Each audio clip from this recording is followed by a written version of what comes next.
Bill Eaves, the VJ Parade.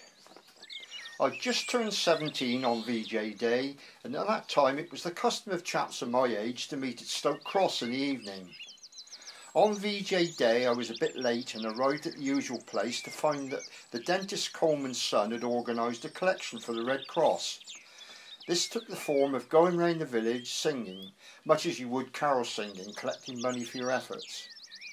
There were 5 of us, and 3 of the others had instruments in the form of kazoos, and one had a large horn off an old wind-up gramophone to sing into. Being late, I had nothing, so with the aid of a small branch from a tree, I appointed myself conductor. We sang songs of the day, Roll Out the Barrel, White Cliffs of Dover, and so on. If we didn't know the words, we just sung tra-la-la to the tune.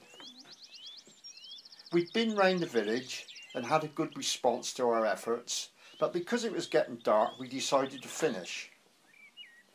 Coming back down High Street towards the Stoke Cross, we were still singing, although by then we were in the middle of the road, and as we got towards the centre of the village people started to join us. We soon had between 50 or 60 following, with people joining all the time as we passed. We went on round the village, down North Street, along Castle Street, up Bonnie's Lane and back down the High Street.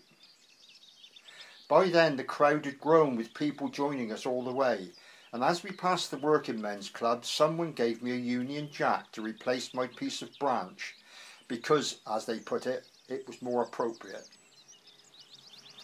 We did another circuit of the village. I then found myself not a conductor of a group of 5, but the drum major in front of a parade. People had brought their instruments out, and there were several brass players as well as drums. And I particularly remember Les Slade, the son of the landlord of the Half Moon. He was 6 foot plus with ginger hair and played a very good trombone. As we reached Bonnie's Lane for the second time, I looked back along Castle Street to see a mass of people, 150 or more, filling the road behind me, singing at the top of their voices and semi-delirious with joy. Over There and Roll Out the Barrel was perhaps the 2 songs I remember most. The procession reached the Working Men's Club for the second time, where, as quickly and spontaneously as it had begun, the procession dispersed. The majority, I guess, going into the pubs. I handed back the Union Jack to its owner and followed suit. The end of a memorable evening. I like to think that the parade in some way sparked off the interest to restart Stoke Band, which was reformed the following month.